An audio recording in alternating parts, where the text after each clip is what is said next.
John. This is Steve coming to you from Flint's Beautiful East Side, Studio 1714. Today we're sitting here with Robert Peterson and Rob McKenzie, and they're with our Equal Parenting Organization, and they just got back from Bike Trek. We already covered a lot of that stuff in the first segment, so we're just going to continue where we left off. Gentlemen, what do you want to jump in here at? Well, I know Rob, I was talking about he was essentially the one who started this, the 700-mile bicycle trek, and I think a lot of people, they really don't understand how incredibly difficult something like this is, both financially as well as physically. And it was my first year to follow Rob, and this guy's a monster, an absolute monster, but I kept up with him pretty good, and I had the heat stroke. And Where did you come up with the idea to ride 700 miles? Actually, it was my daughter, you Yeah. know, my daughter the one that brought it up.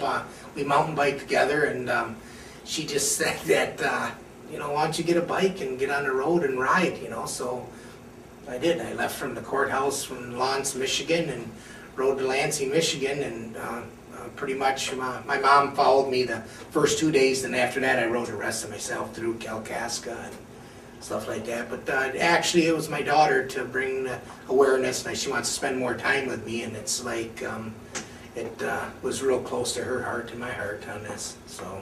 So when you undertake something like this, do you do a lot of preparation? Like before you started, you start doing like training on your stationary bikes and Oh, regular bikes and definitely. all that? I live in the UP, so I usually have to ski nice. Snow stays in the UP. I mean, Forever. April and May, you know. Sometimes it even snows in June, you know, I've seen it. But not just physically, but also there's so many other components that Yeah.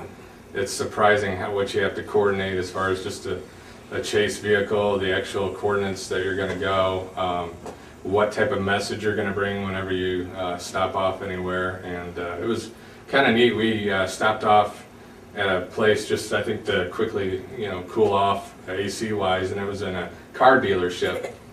And we handed them a couple of our pens and whatnot, and then, you know, within an hour they wrote us a little letter in our guest book that's on the website for the Equal Parenting Bike Trek, which is cyclingforchildren.com, the number 4. And it was just neat to hear their feedback as far as, you know, hey, thanks for coming in and spreading awareness about this. So. what I tell people is the pain is like the friend of the court has caused more pain to me than anything that the bike ride could do. I mean, they've caused me more pain. The bike ride is pain, but nothing like what the friend of the court has caused me. It takes a lot of emotional stamina, you know, physical stamina as well as the preparedness of the mind to keep going the distance. And you're just looking at, you know, a long distance. You're Yeah. starting out, Oh, you know, yeah. you try to cover so many miles per day. Just the mental preparation. Yeah. you know. 10 Yeah. hours a day, you know, 11 hours a day, and The that's first day different. was really intense. Oh, yeah, Like the heat. 160 You know, miles. It was Well, crazy. Yeah. the heat was bad this year. I mean, it was just overwhelming, and yeah, that's where we had a little bit of our problem. It's kind of hard to keep liquids in you when you're riding, but it's like every mile was worth it, you know. And then the people cheering you on, it's adrenaline. The endorphins were definitely kicking. So when you went to different cities and stuff like that, and towns and stuff, did you have people actually meet you there and greet you there? Or? Yeah, actually, there were some, like, there's an organization called CRISPE. It's KRISPE.org, and it's this massive purple bus. And this guy actually sold his house and bought this 43-foot long, it's an incredible bus, and put shared parenting stuff all around it. And all he does now is he just drives all around the country, just bringing awareness. And they came out from California, Medicine, Ohio. And I'll tell you, I felt so just wiped and drained. And as soon as I saw that gigantic purple bus, it was like, wow, that is killer. There's the adrenaline. Yeah, it was Oh yeah, great. definitely. Yeah, and they really treated us. Just gives you the extra drive to know that what you're doing is actually reaching people. Definitely, Yeah. Not just reaching people, but making other people stand up. Make Yeah, awareness. it was awesome to see that. And then in Pittsburgh, we joined a rally that was at a courthouse, and there were a couple organizations, and Fathers for Justice was there, and we just all got together and handed out literature and pens, and it was really neat. But they were putting it all together basically for us. So it was something that we're definitely thankful for. See, the thing is, I noticed something here when we were talking. I did a lot of times if you just watch movies, I'm not talking about documentaries, news programs.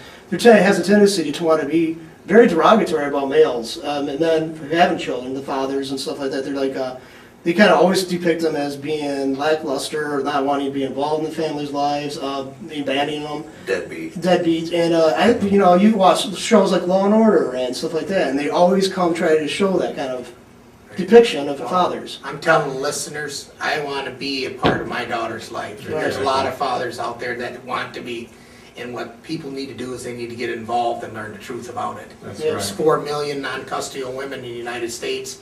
Michigan alone has over 1 million non-custodial parents, and it's growing, It's a huge problem. That just shows you how much of a money well that is. Yeah. Yeah, and really, Rob mentioned the 4 million women. A lot of people try to peg this as just a father's rights Right. issue, but all they care about is sucking that money from you, and no matter if they're you're going to go mom or after dad. exactly. Right, And as women obviously are taking on more and more leadership roles in the workforce compared to, like, let's say back in the '60s or whatever. And Who makes Um, more, that's who will give. yeah, exactly. Give to the They're gonna- other. Yep, you better believe it, because that means more money for them coming in. That's and- right. Both, It's- the best parent is both fit parents. I Mhm. mean, you Yeah. can see it. I'm a good example of it. Right, if you like long-term goals, would you like to see more and more like awareness and amongst the script writers and stuff like that, sort of a little bit more like sympathetic to better depictions of, both Right. parents being involved. I mean, it seems like it is, I'm more of a conservative bent, politically, and, I think family is the basic unit of society, and it seems like there's been like a huge attack on that by government bureaucracies and departments to denigrate that, to mock that. Yeah, Yeah. yeah. And most of the organizations that the state, that what we sponsor are the ones that are working against us. And that's what we learned in Washington DC, that I was totally amazed about, that where these organizations that are getting money that work for the state or the government, fighting against the bills, trying to break it up. Yeah, I was- what the heck is wrong with a child just being loved and guided and educated by both fit and willing parents? Right. I mean, come on, It's our future. it's just Even ridiculous. if families are not Who's students gonna or run the households. country one day? Yeah, Yeah. which is scary the way they're allowing Yes, it. it is. Sure. Yeah, Sure. because they're actually being kind of like, there's a psychological numbness on one side of these people. I mean, the children born and then their fathers being disassociated, or the parents being disassociated with one another. It seems like if they're not getting a full awareness of the difference, the opposite sex. There's like, they have a tendency maybe to cast one or the other into an enemy camp role. Well, it's Yeah. like Robert says, they're cutting the family tree in half. Right. You're only learning one side of the tree. Right. Yeah, it's destructive to kids and then the communities and then to society as a whole. It's just absolutely horrible. And it's just starting from Yeah, this one spot, and it Exactly. spreads out and touches, a lot of other people. Well, anyway, I like to end this on one thing. It's like there's House Bill 4564, right. and it's being held up by who? Representative Brenda Clack actually in the Flint area, so if any of your viewers or listeners could contact her, that would certainly be appreciated. But there's no reason why two parents, if they're fit and willing, shouldn't be allowed to spend equal time with the child. Kids need a balanced diet of mom and dad because both bring something different to the Right. table. And to let it die in that committee is criminal, in my opinion. Let them vote on it. Right. Let's see what happens. Okay, well, that'll leave that challenge, and if Hard in this city, If but Brenda- we'll see what happens. If Brenda Clack wants to come out here and tell us why she's holding back on this, we'll welcome her. This is John. This is Steve. This is Studio 1714.